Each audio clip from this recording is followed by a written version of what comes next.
सबको शुभ सकाळ। मैं पहले जी वैशाली जी और मिशा जी को धन्यवाद देना चाहूँगा, जितने भी उपस्थित किसान भाइयों, किसान बहनों और जो भी है, ये सर्टिफिकेशन के बारे में बहुत सारी टेक्निकल चीज़ें हैं, वो आपको बहुत इजी लैंग्वेज में या इजी से इजी भाषा में आपको समझाने की मैं कोशिश करूँगा। और इसके पहले मैडम ने जो थोड़ा इंट्रोडक्शन है उसमें ऐड करूँगा कि मैं पहले खुद सर्टिफिकेशन बॉडी में इंस्पेक्टर रह चुका हूँ 5 साल, तो उसके बाद मैंने ये सैप एग्रो सर्विसेज करके कंसल्टेंसी फर्म चालू की है। तो हम लोग देखेंगे कि ऑर्गेनिक फार्मिंग का सर्टिफिकेशन कैसे होता है और उसका महत्व क्या है, वो 1 बाय 1 हम लोग देखेंगे। तो ये मेरी वेबसाइट है www.sapagro.in, आप वेबसाइट से भी हमें कांटेक्ट कर सकते हैं। तो हम लोग देखेंगे क्या क्या है। Introduction on organic small holder group, जैविक खेती का समूह और उसका पंजीकरण कैसे करना है। ऑर्गेनिक सर्टिफिकेशन की एजेंसीज कौन सी है और उसमें क्या क्या चीज़ें होती है हमें देखनी है। कैटेगरी ऑफ सर्टिफिकेशन के बारे में कैटेगरी कौन सी है वो हम लोग देखेंगे। फॉर्मेशन ऑफ ICS, ये अंतर्गत नियंत्रण प्रणाली क्या है वो देखेंगे, और उसके दस्तावेज, उसके डॉक्यूमेंट्स क्या क्या करने हैं वो हम लोग देखेंगे। देन कंप्लायंस ऑफ इंस्पेक्शन और उसके तैयारी कैसी करनी है वो हम लोग देखेंगे। कंप्लायंस विद ऑडिट, वो ऑडिट उसको कैसे सफल करना है वो हम देखेंगे। और जैविक के और कौन से स्टैंडर्ड है और उसको लेके हम एक्सपोर्ट कैसे कर पाएंगे वो भी हम देखेंगे। और लास्ट में हम सारांश। तो जैविक खेती का मतलब क्या है, मैं आपको एकदम सरल भाषा में आपको बोला। जैविक खेती, what do you mean by organic. जैविक खेती मतलब क्या। जैविक खेती मतलब किसी भी रासायनिक उर्वरक से मुक्त, no use of any kind of chemical fertilisers, किसी भी रासायनिक कीटनाशक का उपयोग नहीं होना चाहिए, free from any chemical pesticides. Then खेत पर जैविक खाद हमें खेत पे ही तैयार करना है। जो भी खाद है, हम वर्मी कंपोस्ट है, गाय का गोबर है, उसी से हम लोग कंपोस्ट बनाएंगे और अलग अलग प्रकार के खाद खेत पर ही बनाएंगे। जैविक उर्वरक का उपयोग, यूज ऑफ बायो फर्टिलाइजर्स कौन से वो हम देखेंगे।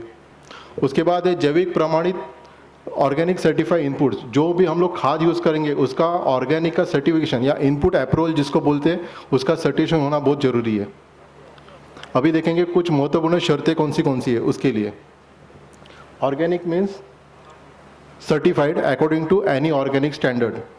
Organic means certified, organic means certified होना जरूरी है आपके पास। ऑर्गेनिक नहीं है तो उसका सर्टिफिकेट नहीं है, तो आपके पास आप जो बोल रहे हो ऑर्गेनिक नहीं है, ये क्लियर है। कन्वेंशनल मतलब नॉट ऑर्गेनिक, नॉट सर्टिफाइड। जो रेगुलर और कन्वेंशनल जो हो रहा है उसको हम लोग बोलेंगे कन्वेंशनल। नॉन कंप्लायंस है कि एक कोई सर्टिफिकेशन का हम लोग स्टैंडर्ड जो फॉलो कर रहे हैं उसमें कुछ हमें प्रोसीजर सिस्टम से डिविएशन हो गया तो उसको हम बोलेंगे नॉन कंप्लायंस, और उसको नॉन कंप्लायंस को हमें कंप्लायंस करके सर्टिफिकेशन करना पड़ेगा। प्रोहिबिटेड मतलब not permitted according to certain standard. Then certification by external organic certification agency according to regulation and organic standard. फिर इसमें देखेंगे स्कोप क्या क्या है। डोमेस्टिक मार्केट में काफ़ी सारी डिमांड है, जैसे हम लोग कोविड-19 के यहाँ पे सफ़र हो रहे हैं तो डोमेस्टिक में काफ़ी टर्मरिक है, स्पाइसेस है, इसकी ऑलरेडी डिमांड बढ़ी हुई है। लोगों को आज हेल्दी लाइफस्टाइल चाहिए और लोगों को अच्छा खाना मिलना ज़रूरी है। हमें इतने साल हुए इंडिपेंडेंस के बाद भी हमें जहर मुक्त या विष मुक्त खेती वाला अन्न मिलने के लिए हम लोग तरस रहे हैं। जितने भी प्रोसेसिंग यूनिट ऑर्गेनिक करके सर्टिफिकेशन हो रहा है उनका रॉ मटेरियल है ऑर्गेनिक फार्म, या ऑर्गेनिक फार्म का जो भी प्रोड्यूस है इसकी भी काफ़ी सारी डिमांड है। जो प्रोसेसिंग यूनिट सर्टिफाई करना चाह रहे हैं उनको रॉ मटेरियल कहाँ से आएगा, तो खेतों से आएगा। Huge demand and gap supply. आज हमें ऑर्गेनिक सब्जी भी खाना है, ऑर्गेनिक फ्रूट्स भी खाना है, तो भी हमें काफ़ी टाइम पे उसको ढूंढना पड़ता है, अभी भी वो हमें डोर स्टेप नहीं मिल रहे हैं। और एक्सपोर्ट में भी काफ़ी सारी उपलब्धि है, वो हम लोग फिगर के साथ भी जानेंगे। तो अभी मुझे पूछना है कि is our food is safe, तो नहीं, तो पूरा जहर ही अपने पूरे फूड में आ रहा है, एडल्ट्रेशन हो रहा है, हार्मफुल पेस्टिसाइड्स आ रहे हैं, हार्मफुल हर्बिसाइड्स आ रहे हैं, pollution with the river area, air pollution, ऐसे काफ़ी सारे यहाँ से हमारा फूड सेफ नहीं है। इसके लिए हमें ऑर्गेनिक करना या जहर मुक्त खेती करना इम्पोर्टेंट है। तो हमने ये भी देखा है कि आप देखते हो कि मिल्क में भी मिलावट हो रही है, वहाँ से वॉशिंग पाउडर यूज़ कर रहे हैं, स्टार्च यूज़ हो रहा है, कोरिएंडर पाउडर में घोड़े की लीद यूज़ हो रही है, पपाया सीड्स एडल्ट्रेंट हो रहा है कोरिएंडर के सीड्स के साथ, ब्लैक पेपर के साथ। तो इस तरह से काफ़ी सारी मिलावटी चीज़ें अपने खाद में आ रही है और हमें जहरीला ये जो भी है वस्तु अपने पेट में जा रही है। तो फ्यूचर में इसकी डिमांड क्या क्या है वो हम लोग देखेंगे। इम्यूनिटी बूस्टिंग प्रोडक्ट के लिए डिमांड काफ़ी रहेगी इसके आगे। कोविड-19 को चलते हुए टर्मरिक, स्पाइसेस, मेडिसिनल हर्ब्स अलग अलग प्रकार की उसकी काफ़ी डिमांड रहेगी। प्लांट बेस्ड न्यूट्रोसिटिकल्स की काफ़ी डिमांड रहेगी। वेगन सप्लीमेंट्स, जो भी प्रोटीन और ओमेगा 3 जो भी प्रोडक्ट है उसकी काफ़ी डिमांड रहेगी। उसके बाद milks, millets, noodles, cake mix, multiple flavour है, हनी, इसकी काफ़ी डिमांड रहने वाली इसके आगे में। ऑर्गेनिक रेस्टोरेंट्स काफ़ी जगह पे आ रहे हैं, तो उनका जो भी है लोकल सोर्स प्रोडक्ट्स और उनके इवन सोशल गैदरिंग में भी इस तरह की प्रोडक्ट की डिमांड बढ़ी हुई है।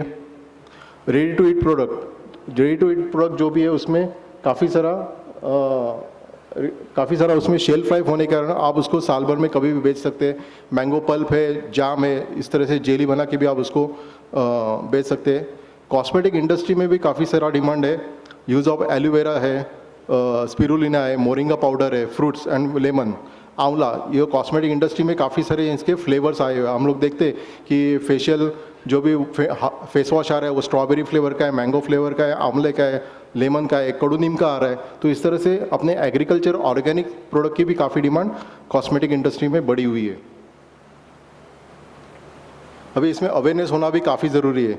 तो जैविक लेबल जो है उसके दावे पर अधिक ध्यान देना होगा। हमें कस्टमर को अवेयरनेस के हिसाब से हमें अवेयर करना होगा। तो more attention on label claim, label कैसे होना चाहिए। ऑर्गेनिक सर्टिफिकेशन है तो उसके पूरे जितने भी उसके नॉर्म्स है उसको हमें क्वालिफाई करना पड़ेगा। हमें फूड एज ए मेडिसिन लेना है, दवा की माफक हमें खाना पर चाहिए जो हमें ऑर्गेनिक मिल रहा है। Increase the fitness and beauty consciousness, आजकल फिटनेस और ब्यूटी का भी काफ़ी डिमांड है। सबको अच्छा दिखना अच्छा लगता है सबको।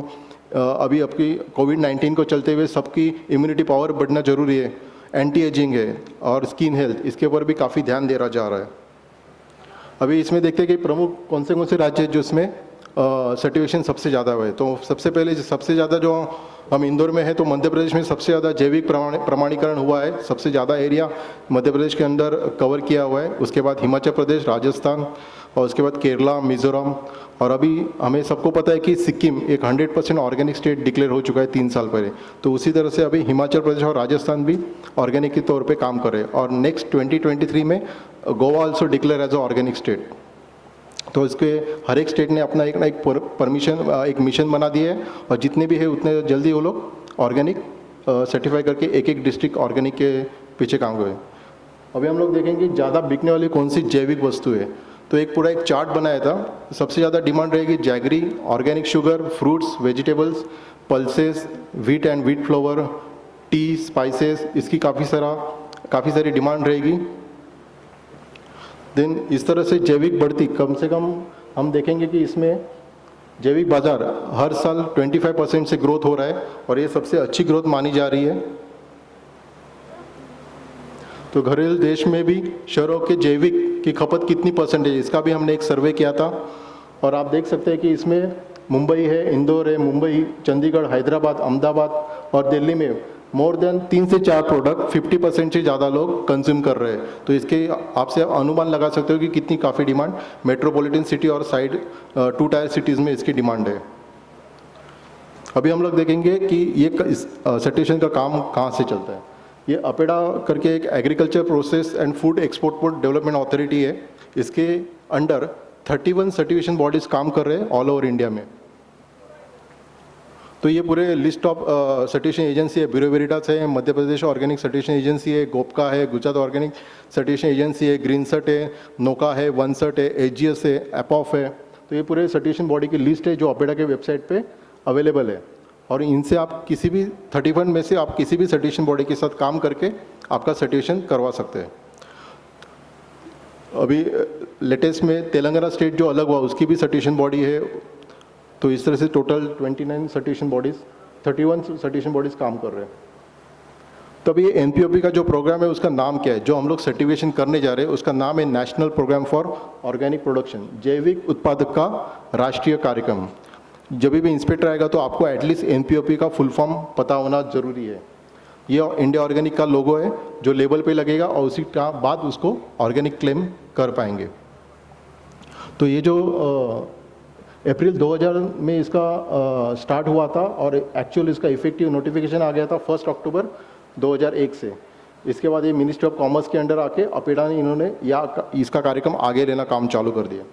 तो ये अपेडा के वेबसाइट पे आपको ये ऑर्गेनिक स्टैंडर्ड की कॉपी है। इसमें काफ़ी टाइम के बाद फर्स्ट एडिशन, सेकेंड एडिशन, अभी 7th एडिशन, तो इसमें अपडेशन आते रहते हैं। तो ये लेटेस्ट कॉपी आपको अपेडा के वेबसाइट पे मिल जाएगी। तो हम लोग थोड़ी फिगर्स की बात करेंगे। इतना एरिया ऑर्गेनिक के अंडर एनपीओपी और पीजीएस सर्टिफिकेशन है। ऊपर आप देख रहे हो जैविक भारत का लोगो है, उसके नीचे इंडिया ऑर्गेनिक का लोगो है और उसके नीचे फिर पीजीएस इंडिया ऑर्गेनिक का लोगो है। तो अभी यहाँ पे 42.32 lakh Hector total area organic के अंडर है और इसमें जो एनपीओपी का जो खास करके एरिया है वो 27.45 लाख टन है और ये पूरा अपेडा के वेबसाइट से लिया हुआ लेटेस्ट डेटा है। तो इसमें ग्रोइंग ऑफ डोमेस्टिक प्रोडक्ट में भी काफ़ी सारा डिमांड बढ़ा हुआ है, 25% से मार्केट ग्रोथ हो रहा है।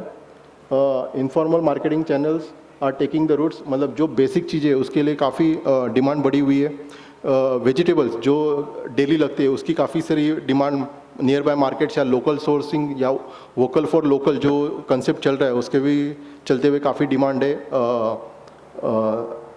जो बोलते हैं कि जो डोमेस्टिक में वेजिटेबल्स आते हैं, जो लोकल वैरायटीज़ होती है उसकी भी काफ़ी डिमांड है। उसके चलते हुए इम्यूनिटी बूस्टिंग के लिए घी का भी काफ़ी सारा डिमांड बढ़ा हुआ है, 1500 किलो।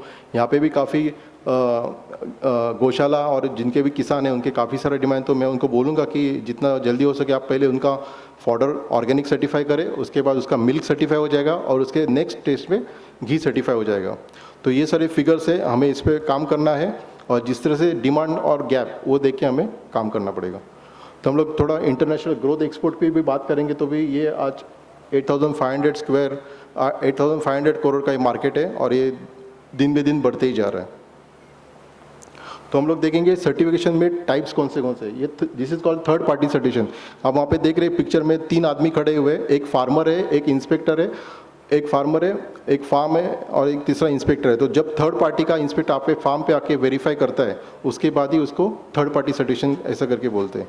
तो हम लोग मेजरली देखेंगे थर्ड पार्टी सर्टिफिकेशन कैसे चलता है, काम कैसे करता है।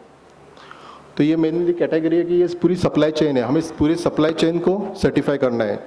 एक जैविक खेती होगा, जैविक का एक इंडिविजुअल फार्मर होगा, उसका समूह होगा, बाद में प्रोसेसिंग यूनिट जिसको उत्पाद प्रक्रिया जिसको करनी है, प्रोसेसर है और ट्रेडर जो एक्सपोर्टर है। तो ये तीनों की चेन लिंक है। तो उसके ऊपर कैसे काम करना है हम आगे देखेंगे। तो इसमें सर्टिफिकेशन की भी जो कैटेगरी है, जो इंडिविजुअल फार्मर है, ग्रुप फार्मर्स है, उसके बाद प्रोसेसिंग यूनिट है, ट्रेडिंग यूनिट एक्सपोर्ट्स के लिए है, वाइल्ड कलेक्शन का सर्टिफिकेशन होता है, एनिमल हस्बेंड्री जैसे हमने बोला कि जैविक दूध या ऑर्गेनिक मिल्क का सर्टिफिकेशन हो रहा है, उसके बाद हनी कीपिंग या हनी बी कीपिंग का भी हर सर्टिफिकेशन हो रहा है और इनपुट अप्रूवल जो जैविक खाद है उसका भी सर्टिफिकेशन होना जरूरी है। तो ये अलग अलग कैटेगरी है। तो इसमें हम देखेंगे इसमें डॉक्यूमेंट्स कौन से लगते हैं। किसी भी किसान को ऑर्गेनिक सर्टिफिकेशन करना हो तो किसी भी सर्टिफिकेशन बॉडी का एप्लीकेशन आपको फिलअप करना है, उसके साथ जो भी उसकी फार्मर लिस्ट है वो आपको फिलअप करनी है, उसके क्रॉप डिटेल्स आपको देना होगा, हर एक क्रॉप के अंदर कितना एरिया उन्होंने उपज लगाई है, फसल लगाई है, उसका उत्पाद कितना आने वाला है, प्रोडक्शन कितना आने वाला है, मेन क्रॉप कौन सी है, इंटर क्रॉप कौन सी है, देन उसका 7/12 का जो भी डॉक्यूमेंट है, पट्टा वाला का जो डॉक्यूमेंट है वो लगेगा, उसकी कोई फर्म रजिस्टर है तो उसके लीगल के डॉक्यूमेंट हमें लगेंगे। आधार कार्ड अभी सभी जगह पे कंपलसरी हुआ है तो आधार कार्ड मैंडेटरी हो चुका है सर्टिफिकेशन के लिए। देन पैन कार्ड लगेगा उसके फर्म का और पासपोर्ट साइज फ़ोटो लगेंगे। अभी अपेडा ने 2010 में ट्रेसनेट नाम का एक सॉफ्टवेयर ही डेवलप कर दिया है। जो किसान वहाँ पे सर्टिफिकेशन के लिए अप्लाई करेगा किसी भी सर्टिफिकेशन बॉडी के पास, तो उनको एक इस तरह के उसका एक लॉगिन पेज ये अपेडा के वेबसाइट पे मिलेगा। यहाँ पे उसका यूज़र आईडी और लॉगिन आईडी उसके मोबाइल पे या उसके ईमेल आईडी पे आएगा और जैसे उस पर आने के बाद उसको पासवर्ड चेंज करना है और उसके जितना भी फार्म का डेटा है तो यहाँ पे उसको फिलअप करके सर्टिफिकेशन बॉडी को सबमिट करना है। तो इसमें क्या क्या एंट्री होगी, पूरा उसका लॉगिन आईडी डेटा के साथ हम उसका नाम, सर्वे नंबर, देन उसका क्रॉप का डेटा, सबसे इंपॉर्टेंट चीज़ है ग्लोबल पोजीशन सिस्टम, उसका जीपीएस लोकेशन हम वहाँ पे इंटर करेंगे, लॉन्जिट्यूड एंड लैटिट्यूड। उसके बाद मानो कोई सर्टिफिकेशन के लिए ग्रुप सर्टिफिकेशन कर रहा है तो उसका इंटरनल इंस्पेक्शन का डिटेल्स हम वहाँ पे फिलअप करेंगे और उसके बाद वो डेटा सबमिट हो जाएगा। तो सबसे इम्पोर्टेंट चीज़ है ऑर्गेनिक में ग्राहक का भरोसा आपको जितना है, trust is very important. Organic करना है तो ट्रस्टवर्थी और हेल्दी की तरह से आपको काम करना पड़ेगा। अभी हम लोग देखेंगे कि आईसीएस का ग्रुप सर्टिफिकेशन कैसे होता है, वो हम लोग देखेंगे। ये जो ग्रुप सर्टिफिकेशन है उसमें सबसे इंपॉर्टेंट चीज़ है जो इंटरनल कंट्रोल सिस्टम, जो सेक्शन 5 या खंड 5 में आता है, इसको आपको ध्यान में रखना पड़ेगा। और ये इंटरनल कंट्रोल सिस्टम या आंतरिक नियंत्रण प्रणाली काम कैसे करते हैं हम उसमें देखेंगे। इसमें स्टेप्स कौन से अभी आपको एप्लीकेशन करना है तो सबसे पहले किसी भी सर्टिफिकेशन बॉडी के साथ एप्लीकेशन फिलअप करना है, उनका जो भी है उसका ऑफर लेटर आएगा, उसमें कॉन्ट्रैक्ट साइन होगा और फिर वो लोग ऑडिट प्लान की एक डेट कंफर्म करके ऑडिट प्लान करेंगे। उसके बाद हमें डॉक्यूमेंटेशन का सबसे इंपॉर्टेंट बात है कि आपको फार्मर डायरी एक मेंटेन करनी है, फार्म मैप आपको मेंटेन रखना है और फिर वो इंस्पेक्शन में आके वेरीफाई करेंगे। तो उसके बाद उनकी फील्ड विजिट होगी, रिकॉर्ड क्रॉस चेक होगा, उसके बाद रिपोर्ट सबमिट होगा, इंस्पेक्टर रिपोर्ट सबमिट करेगा। इफ़ एनी नॉन कंप्लायंस है तो उसको आपको सॉल्व करना पड़ेगा। उसके बाद सर्टिफिकेशन का डिसीजन होके सर्टिफिकेट इशू हो जाएगा। तो ये पूरे जितने भी स्टेप्स है वो कंप्लीट होने में कम से कम 30 से 40 दिन का वक्त लगता है। तो जैविक खेती ये सब आधार पे हमें करनी है। जैविक खेती में हम केचुआ का खाद यूज़ कर सकते हैं, ग्रीन लीफ मैन्योर जो ताग है, धेंचा है, इसका हम लोग यूज़ कर सकते हैं। क्रॉप रोटेशन, फसल का चक्रीकरण या बदलाव करना जरूरी है। बायोलॉजिकल मैनेजमेंट करेंगे। पशुपालन सबसे इम्पोर्टेंट है, गाय आधारित ऑर्गेनिक खेती करना काफ़ी सारा उसका महत्व है। उसका गोमूत्र है, जीवामृत हम बनाएंगे, दशपर्णीय बनाएंगे और अलग अलग किस्म के जितने भी अमृत पानी है गोमूत्र से जो भी लेके हम लोग करेंगे, ऑर्गेनिक पेस्टिसाइड जो भी है हम फार्म पे ही बनाएंगे। अलग अलग किस्म के बायो फर्टिलाइजर्स है उसको हम लोग यूज़ करेंगे। कंपोस्ट खाद हम फार्म पे ही बनाएंगे और इस तरह से जैविक खेती हमें करनी है। अभी इसमें इम्पोर्टेंट टर्म है बफर जोन, जो मानो बाजू वाले का केमिकल का पानी हमारे खेत में ना आवे, इसके लिए उसमें हमें बंडिंग करना है या फिर उस पर हमें एक इस तरह से बॉर्डर लगाने जिसके कारण दूसरे का केमिकल का पानी या स्प्रे हमारे खेत में नहीं आवे। उसके लिए जो भी हम लोग उसका प्रिपरेशन करेंगे उसको बोलते हैं बफर जोन। तो ये इंपॉर्टेंट चीज़ है, आप बफर जोन ध्यान में रखिए। जिसमें इंस्पेक्टर आएगा तो आपको बफर जोन उसको दिखाना जरूरी है। इंस्पेक्टर जो थर्ड पार्टी का इंस्पेक्शन आएगा वो बफर जोन घूम के ही जाएगा, वहाँ पे कुछ डिस्टर्बेंसेस है तो आपको नॉन कंप्लायंस करेगा। अभी सबसे इंपॉर्टेंट स्लाइड है कि रूपांतरण का ये अवधि, मतलब ये ऑर्गेनिक कब होगा ये सबके ध्यान में होता है। तो ऑर्गेनिक ऐसा है कि जितने भी एनुअल क्रॉप्स है उसको 24 मंथ्स लगते हैं। सब्जियां है, अनाज है, ज्वार, दाल जितनी भी है तो उनके लिए 24 मंथ्स मतलब 2 साल लगते हैं। और मानो उसमें पेरिनियल क्रॉप्स है, मैंगो है, कैश्यू है, नारियल है तो उसको 36 मंथ्स लगते हैं। तो टोटल 3 साल के बाद ये ऑर्गेनिक होता है। तो इसमें भी है कि हमें पहले साल में फर्स्ट ईयर कन्वर्जन का सर्टिफिकेट आपको मिलेगा, उसके बाद आपको सेकेंड ईयर कन्वर्जन का सर्टिफिकेट मिलेगा, उसके बाद 2 साल के बाद उसके बाद ये 2 साल के बाद सब्जियां यहाँ पे ऑर्गेनिक होगी। थर्ड ईयर कन्वर्जन में फ्रूट्स आगे चलेंगे और फोर्थ ईयर में उनको ऑर्गेनिक सर्टिफिकेट फ्रूट क्रॉप्स में मिल जाएगा। तो हम लोग यहाँ पे जो इन कन्वर्जन वाला प्रोडक्ट है, produce of organic agriculture in process of conversion, इस तरह से एक लेबल लेके भी हम लोग इन कन्वर्जन वाला माल बेच सकते हैं मार्केट में। तो लेकिन इस पर अभी फिलहाल तो इंडिया ऑर्गेनिक का लोगो नहीं लगेगा, लेकिन हम लोग इस तरह से पहले 2 साल या 3 साल का माल product of organic agriculture in process of in conversion करके बेच सकते हैं। अभी सबसे महत्वपूर्ण की बात है कि किसान काफ़ी सारे पे खेत में जलाता है, तो जलाना मना है, ये नॉन कंप्लायंस है। तो किसी भी किसान को जो ऑर्गेनिक सर्टिफिकेशन के लिए बढ़ रहा है उसमें कोई भी ऑर्गेनिक मैटर बर्निंग नहीं करना है। कोई भी नाइट्रोजनस फर्टिलाइजर्स या जो भी केमिकल का सांड पानी इंडस्ट्रियल वेस्ट आ रहा है तो ये भी प्रोहिबिटेड है। तो इसका कोई भी पानी खेत में नहीं आना चाहिए। इसमें सबसे इम्पोर्टेंट बात है कीट नियंत्रण। इसमें कीट नियंत्रण कैसे करेंगे, तो अलग अलग प्रकार के फेरोमोन ट्रैप्स से, प्रीडेटर से, लाइट ट्रैप्स यूज़ करना है, डिफरेंट टाइप्स के बॉटनिकल्स या नीम ऑयल, नीम एक्सट्रैक्ट हम लोग यूज़ कर सकते हैं, बॉटनिकल्स यूज़ है। और रेसिस्टेंट वैरायटी जो अपनी इंडिजिनस वैरायटी है उसी का सीड लेके हम लोग काम कर सकते हैं। तो इस तरह से पूरा IPM टेक्निक यूज़ करके कीट का नियंत्रण कर सकते हैं। तो ये अलग अलग प्रकार के लेडीबर्ड बीटर है जो प्रीडेटर बोलते हैं, जो दूसरे कीटक को खाते हैं और अपना हम उसको मित्र कीटक बोलते हैं। तो लेडीबर्ड बीटल है, क्राइसोबर है, तो इसके अंडे काफ़ी सारे लेबोरेटरीज में बन रहे हैं और उस तरह से हम यूज़ करके हम उसको नेचुरली कंट्रोल कर सकते हैं। तो हम लोग देख रहे हैं कि इस तरह से ये मैंने कुछ स्टैंडर्ड से कुछ कॉपी स्क्रीनशॉट लिया हुआ है। ब्लड मिल, बोन मिल, फीदर मिल ये रेस्ट्रिक्टेड है, ह्यूमन एक्सक्रीटा प्रोहिबिटेड है।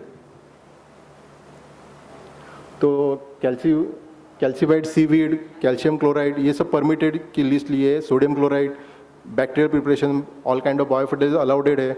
परमिटेड में अलाउडेड है biodynamic preparation, plant preparation, botanical extract, उसके बाद plant fungal preparation, Trichoderma, bacterial preparation, Bacillus species, parasite, predator, sterilize insect, ये सब अलाउड है ऑर्गेनिक में।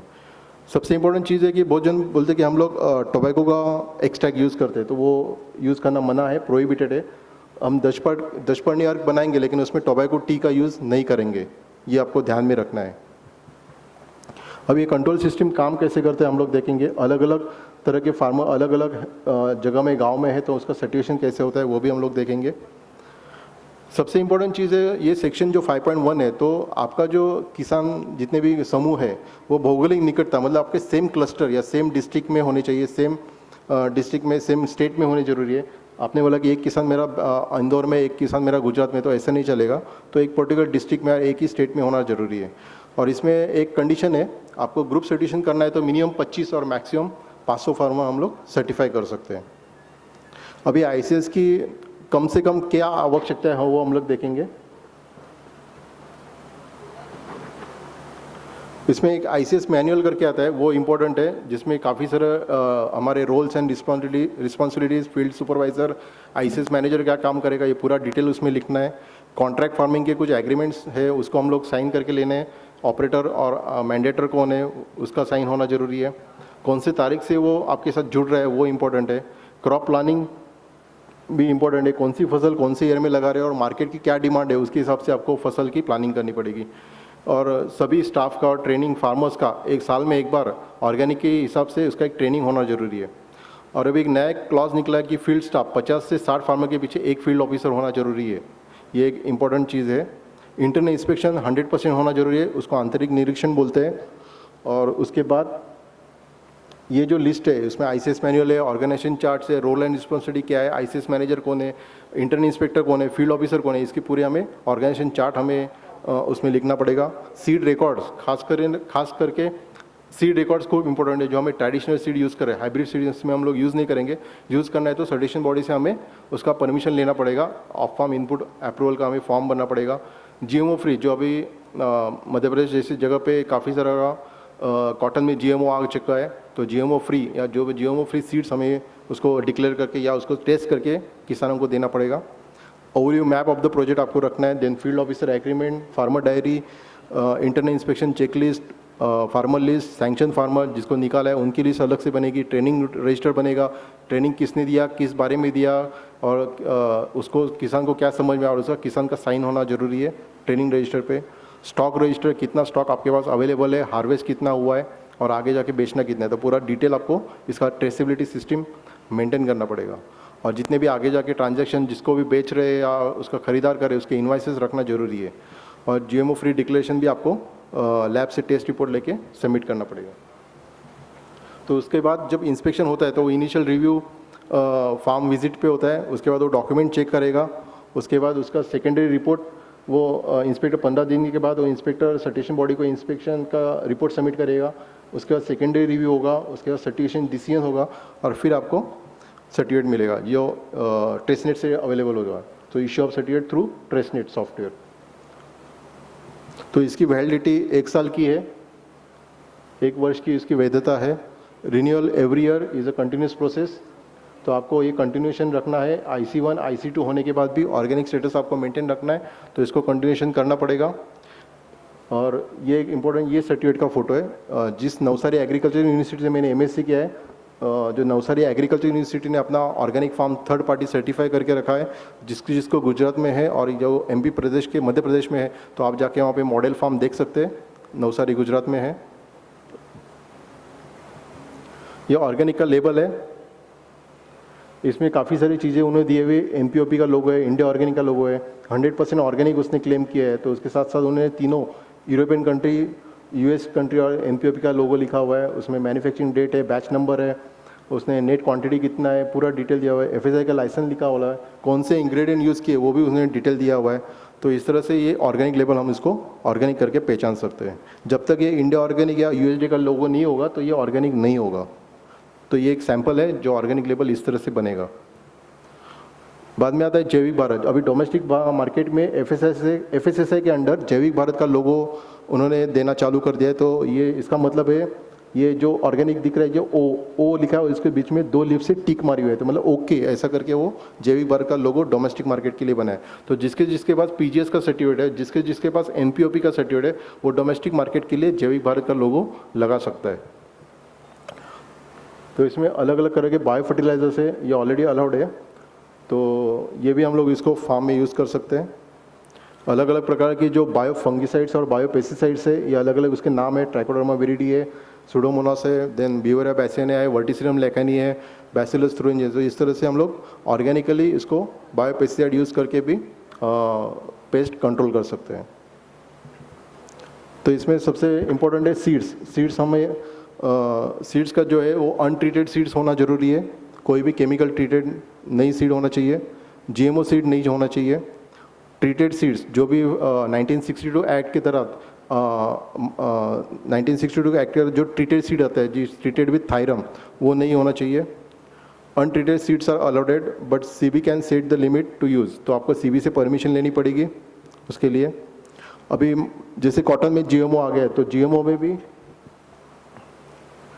जेनेटिकली मॉडिफाइड ऑर्गेनिज्म, अभी फिलहाल तो अभी ब्रिंजल टोमेटो में इस प्रकार के अभी काफ़ी सारे प्लांट्स सीड्स आ रहे हैं, तो इसको अभी इंडिया ने पूरा बैन करके रखा हुआ है।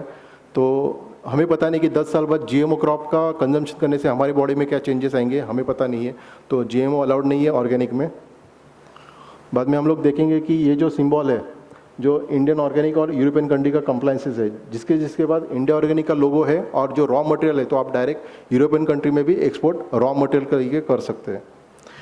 इसमें अलग अलग प्रकार के लोगो है, आप देख सकते हैं कि इसमें यूरोपियन कंट्री का लोगो है, उसके बाद उसमें यूएसडी का लोगो है, United State Department of Agriculture, then Japan Agriculture Standards, then Canada organic. तो अभी इनका ऐसे ही कहना है, जैसे हम लोग 10वीं कक्षा पास होते हैं, 12वीं पास होते हैं, फिर डिग्री के लिए जाते हैं, तो इस तरह से इनका भी ऐसे कि आप पहले एनपीओपी को क्वालिफाई करो, फिर दूसरे कंट्री आपको ओपन रहेगी और उसके अलग अलग आपको फीस देके लोगो आप और उसका सर्टिफिकेशन ले सकते हैं। तो पहले एनपीओपी को क्वालिफाई करना है और उसके बाद ये बाकी के हम लोग कंट्री ओपन होते हैं एक्सपोर्ट करने के लिए।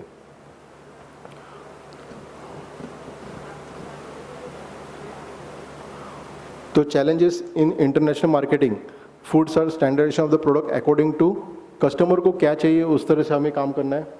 Then organic certification very important है। उसके बाद consumer education on logo, consumer को आपको अवेयर करना पड़ेगा कि ऑर्गेनिक होता कैसे, लेबल क्या होना चाहिए।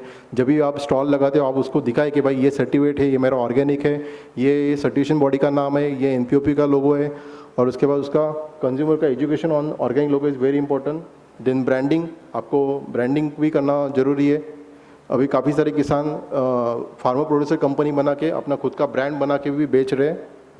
और सबसे इम्पोर्टेंट है कि प्रमोशन, जो सोशल मीडिया को आप यूज़ करके, सोशल मीडिया यूट्यूब मार्केटिंग है, फेसबुक मार्केटिंग है, इंस्टाग्राम है, यहाँ पे आपके प्रोडक्ट डाल के भी आप मार्केटिंग करना बहुत ज़रूरी है। तभी इसमें एक्शन पॉइंट्स कौन से वो भी देखेंगे। हम ऐसे काम करेंगे, tie up with the organic farmers for organic certification, और जिस तरह की जिसकी डिमांड है उस तरह से हम लोग प्रोडक्शन और प्लानिंग करेंगे। Extensive market survey and updates on new product, तो एक्सटेंसिव मार्केट सर्वे कैसे करेंगे, जिस तरह से ये एग्जीबिशन हो रहे हैं, तो जहाँ जहाँ पे भी ऑर्गेनिक एग्जीबिशन हो रहे हैं वहाँ पे आपको पार्टिसिपेट करना पड़ेगा और वहाँ से हमें काफ़ी सारी नई जानकारी अपडेट्स मिलती रहेगी। Then hi tech mechanise processing of fresh product to have a longer shelf life, जो जिसकी शेल्फ लाइफ कम है, मतलब स्ट्रॉबेरी है, मैंगो है, तो उसका हम लोग पल्प बन के उसको मैकेनाइज प्रोसेस करके हम उसको स्टोर कर सकते हैं। तो ये करना काफ़ी ज़रूरी है।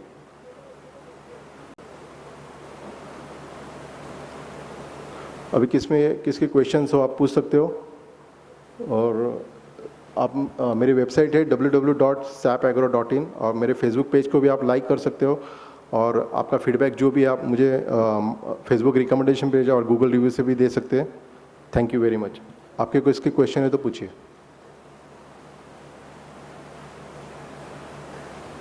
सर, मेरा ये क्वेश्चन था कि हमारा जो जैविक प्रमाणीकरण संस्था भोपाल से हमारा रजिस्ट्रेशन है, हाँ, वो आपकी कंपनी उस रजिस्ट्रेशन को मानेगी कि नहीं, इसलिए पूछ रहा था। नहीं, मेरा काम है आपको सर्टिफिकेशन ला के देना। आपको सर्टिफिकेशन के लिए क्या क्या चीज़ें लगती है, कैसे करना है, क्या करना है, इसका ट्रेनिंग बहुत इंपॉर्टेंट है। ये काम करवा के देना मेरा एज अ कंसल्टेंट करके काम है, और आगे जाके फ्यूचर में हम मार्केटिंग टाइप का भी काम करते हैं। जी नहीं, ऑलरेडी हमारे पास में वो जो रजिस्ट्रेशन अच्छा, है उसको हाँ। हम आपसे टाइप कर सकते हैं कि नहीं, ऐसा था निवेदन। कर सकते हैं ना, आपका ऑर्गेनिक स्टेटस में तो हम उसका माल बिकवा भी सकते हैं, B2B में भी ट्रेडिंग कर सकते हो। हाँ, क्योंकि मेरे पास C5 है जैविक प्रमाणीकरण संस्था अच्छा। भोपाल का, तो हमारे ग्रुप में भी करीब 70-75 किसान हम हैं, और एक केशव प्रोड्यूसर कंपनी के नाम से एक कंपनी भी बना रखी है हमने। अच्छा, ग्रुप सर्टिफिकेशन किया हुआ है आपने? नहीं, मैं फार्मर के हिसाब से करा है, और Individual farmer। ग्रुप का भी करने की सोच रहे हैं। ग्रुप में करने से काफ़ी फ़ायदेमंद होगा। जी आप मेरा नंबर नोट कीजिए, फिर हम उसमें बात करेंगे। जी। और किसके क्वेश्चन है तो पूछ सकते हैं। सर ये जो ट्रांजैक्शन सर्टिफिकेट की प्रोसेस है वो टीसी फॉर्म, हाँ। वो उसमें क्या प्रोसेस रहती है? ट्रांजेक्शन सर्टिफिकेट आपको अभी आपका बायर IC2 वाला माल मांग रहा है या ऑर्गेनिक का माल मांग रहा है, उसके ऊपर है। ट्रांजेक्शन सर्टिफिकेट आपको ट्रेसनेट द्वारा ऑनलाइन आपको अप्लाई करना पड़ेगा, और आपके लिए उसके लिए आपके पास स्कोप सर्टिफिकेट होना जरूरी है। ओके, और मेरा अभी क्या है कि C1 सर्टिफिकेट आ गया है, तो कोई मेरा माल खरीदवा रहे है तो उसको मैं टीसी फॉर्म कैसे दे सकता हूँ? हाँ, मतलब TC आप दे सकते हो, लेकिन TC का अलग चार्जेस सर्टिफिकेशन बॉडी लेती है। वो आपको देखना पड़ेगा कि कितनी क्वांटिटी में वो माल ले रहे हैं, तो आपको TC देना फिजिबल होगा या ना होगा, वो आपको देखना पड़ेगा। ओके, और टीसी रजिस्ट्रेशन कहाँ पे हो सकता है? वो आपको ट्रेसनेट में अप्लाई करना होता है, ओके, ट्रेसनेट में। Thank you sir. या बोलिए। सर आपका नंबर बोल दीजिए। अच्छा, number 9819 981 19 9 17 17 55 55 33 Sachin. Thank you sir.